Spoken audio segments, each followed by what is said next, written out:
The other day, we went to a pottery place with the kids. It was like one of those places where you buy the already made pottery and you paint it and they fire it for you and whatever. And the kids were so excited about it. We talked about doing it all day. And we had a big day. We'd had a big day. We had to do a bunch of other stuff before. Lunch got pushed off till like 2 p.m. So it was one of those days where at 9 a.m. you were really looking forward to it. Yeah. But by 2 p.m. you're like, there's no way we're going to get everything done. And these two kids have wanted to do one thing all day. Paint pottery. And then you look at your watch and you're Googling, what are the hours? And we were like, I was like, we can just make it. The place closes at 5. We can be there by 4:25. That should be plenty of time. Like if this were a restaurant and the kitchen closed 30 minutes before, close, we would get there 5 minutes before that kitchen closed. They would seat us. I'm sure this lady's going to this place is going to take us. Not a big deal, right? So we show up and the owner comes, like there's already, there's some people there. It's a relatively small shop. The owner comes up and she's like, oh, we close in 30 minutes. I was like, I know. She did say hello first. She did. So we walked in. Yeah. Actually, I think this is really important. We walk in and nobody talked to us. And then we walked towards the back where the painting was happening. And you're right, there's a few people there painting. Yeah. And then somebody finally walked up to us and she was like, is there something I can do for you? Yeah. We were like, we want to paint. And then she said, oh, but we close in 30 minutes. And I responded, I know you close in 30 minutes. We'll be really fast, right? Like we'll pick out the stuff really fast. We'll get the colors. Do you see these two kids? Yeah. They just want to put paint on porcelain. Totally fine. That's all they want to do. Yeah. We can get this done in 30 minutes. And she was like, oh, by the time, and she's talked this slowly too. By the time, I was like, if you keep talking to me this slowly, we're definitely running out of time. By the time you pick out the piece and by the time you pick out the paint, I was like, oh my gosh. I was like, by the time you're done telling me all the reasons that I can't give you my business, we will be out of time. Right. So she was like, let me just get you my card with my hours on it. Oh my gosh, yeah. And I was like, I can look your hours up on Google. I thought that was so interesting. And by interesting, I mean kind of offensive. When she was like, here, let me give you my card. It has our hours. Like she was saying, hey, dumbasses, I close in 30 minutes. Yes. We know you close in 30 minutes. That is what it felt like. You're open now. For 30 more minutes. It's a lot of time. It's a lot of time. Right? It's a lot of 30 time. minutes is a decent amount of time for a workout. I can do some painting in 30 minutes. As a business owner, I was kind of shocked. Because, she's renting a physical space in a plaza with other big name stores. Right. I can't imagine her rent is cheap. Right. Right. And she didn't have a lot of people in there. She had a couple of people She had about in there, 4. Right. We would have doubled the amount of business Yes. in that space at that time. Yes. I want to give you my money for 4 people. Yeah. And if we can't finish today, I will come back to finish. But right now, you're shoving me out the door. And saying no. Saying no with your business card. I will probably not come back here, right? At first, you were going, if you had let me just pick and even halfway get my stuff done, right? Which we probably could have gotten all of the painting done in 30 minutes, honestly, because I know how the kids work. But even if I had only gotten half of it done, I would have had a reason to come back, right? I would have had some kind of positive experience with you to bring me back to give you more of my business. But now I'm leaving empty-handed, and even worse, the kids are leaving empty-handed and disappointed. So that just, for anybody who's had disappointed kids, they don't let it go. They just hold on to it. So for the next 45 minutes to an hour, it was just, I was really hoping we could do pottery. I really wanted to paint pottery. Why couldn't we paint pottery? The place was, even our son was like, I don't understand. It was open. Why can't we paint? It was open. And I'm just like, this feels like a Seinfeld episode. I don't know why it was opened but closed. I don't get it. You're open but closed. And you're not taking new business, but you still say open. The sign says, come in, we're open. Right. Then you should turn the sign and lock the door, whatever it is. And I think it's important to highlight here, right? So we're not complaining that she closes at 5. We're not complaining. We know we came into the last minute. Yes. What we're saying is how interesting it is that rather than come up with a solution that helped her close more business, this owner just blocked. She was not solutions oriented. No. Instead, she was problem oriented. I close in 30 minutes. You're here now. Yeah. This creates an awkward situation. So I'm going to put up a wall. And she doesn't realize that wall has secondary effects. Right. Not only are you and I not going to be going there. Yeah. But now, like, if we were to just drop the name of the place on this podcast, that's the equivalent of thousands of people finding out about this place and not going there. Right? Which nobody anticipates the impact of them putting a roadblock up in someone else's experience. Not to mention it turned into a pain point for us because now the kids are disappointed. We're frustrated. Our whole schedule. Yeah. We had just had lunch, a late lunch. We drove 30 minutes out of the way. Yeah. To get to this place. Yeah. And then when it was closed, the only way that we could kind of like get the kids to accept our alternative was to drive 30 minutes back to the same place we just started from and go to an art store to buy them their own art supplies. Right.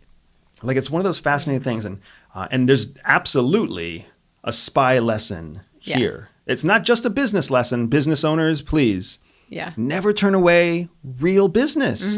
Don't turn away good, active, engaged business because it doesn't fit your schedule. Yeah. You're allowed to have boundaries. Have boundaries. Absolutely. Set boundaries. Absolutely. But when a business opportunity comes its way and it's pushed right up against your boundaries, find a way to make everyone happy. Yeah. Right? I would love to work with you. I would love to talk more with you. You know, I'm running out of time today. Is this something we can cover in 15 minutes? Right. I'm happy to give you the last 15 minutes of my day. Right. That's totally different than I don't have time to talk to you. Right.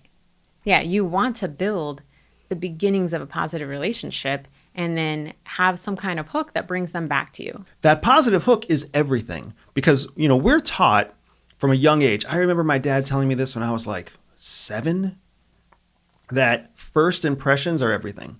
Right. First impressions are so important. It's the most important thing. First impression, first impression, first impression. Nope. Wrong. CIA taught us that the real most important impression is your last impression. That the actual phrase should be, the last impression is the lasting impression. Because that's really what happened. I feel like this story is a perfect example of that. Our first impression of this woman was good. Yeah, it's very positive. She was happy. She was smiling. She was engaging. Like, she looked nice. The store was nice. Everything's great. Everything was great. We don't like that store. Because the first impression was very quickly overruled, forgotten. What do we call it? OBE? Do you remember OBE? Overcome by events. Overcome by events. That's what we say that at CIA all the time. Yeah. Because what matters the most is what happened last. Yeah. Most recently, most relevant, most current.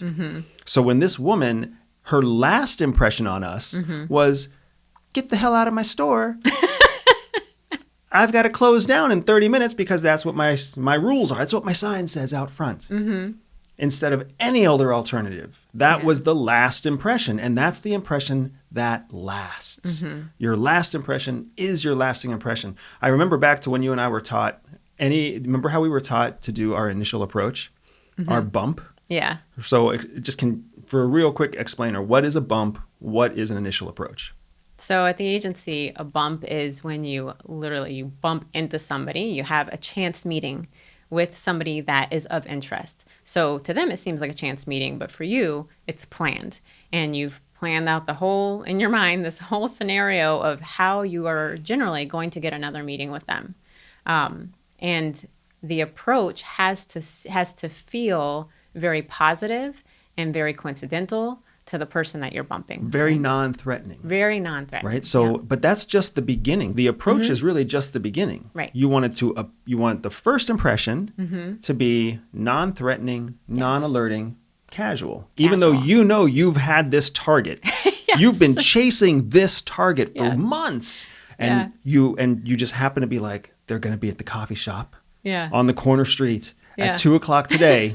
I'm going to be there too. And all the pressure is on you. Like, this is your moment to make it happen. Yeah. But it has to look and feel to them like a chance encounter. Yeah. Because anybody can bump into another person and ask the time or ask if the seat is taken or whatever. So it's important that just like you said, it's non-alerting at first, but what really solidifies the bump process is how you continue that interaction. How you end it. Yeah. Yeah, how you end it. Because the most important thing after the initial approach, which we've all botched initial approaches. Oh, yeah. I mean, come on. What gal out there probably hasn't tripped over their tongue trying to introduce themselves to a handsome person or a beautiful person? Yeah. We've all botched initial approaches. Yeah. But that's not what actually sticks. What sticks was the entire encounter net positive? Right. And did you end the encounter on a positive note? Right. Because a positive note carries all the continuing relevance, right? All the relevancy, all of the future is based on how it ends, not how it starts. Right. And I feel like as a business owner and a case officer trying to develop an asset, it's the same thing you're trying to get to at the end. You want them to end up with a good positive impression of you, and you want them to want to come back. Yeah. Want to come back to buy from you, to talk to you, to spend some time with you. Yeah, right? I mean, and I think it's a great point. There's so many reasons that you want to end on a positive note. I feel like we should kind of list them out a little bit. When you meet a stranger, you want that meeting to end on a positive note because you want them to think about you, remember you in positive ways. Yeah. Because every time you recall something, every time you remember something, you essentially relive it. So 1 5-minute conversation. Oh, this is so true in dating especially, man. This is true with kids too. Like, think about the memories we have of our children. Yeah. The positive memories we have, we relive those over and over again. Yeah. Those moments that make us feel good, but that they actually executed. Yeah. Right? When our daughter does something sweet, when our son does something courageous, or when our son does something sweet and our daughter does something courageous, those create memories that we relive. Yeah. So even though the actual instant was only 5 or 7 seconds, every time we relive it, it feels to us like it's that much more real. Yeah. So now that 5-second example becomes something that we've built up in our heads because we've relived it 10 times. Now it's 50 seconds worth of experience to us. Yep. Same thing happens when you meet somebody. When you have a positive experience with somebody, when you leave a positive, lasting impression, they relive that. Yeah. And every time they relive it, it's like you're there without having to be there. So they have this positive memory of you. They're building this relationship in their own head just through recalling and remembering you. It's why we feel like we know baristas. It's why people frequent bars and they feel like the bartender knows them. Yeah. Bartender doesn't know you. Yeah. They see 200 people a week, more, 200 people a day. Yeah. They're not going to remember just you. But you had a positive 17-second interaction with the bartender, and now you're thinking about them. So in your head, you're building a relationship with them. So the next time you see them, you're like, hey, it's good to see you again. Yeah. And of course, they know how to handle a bump. They're like, yeah.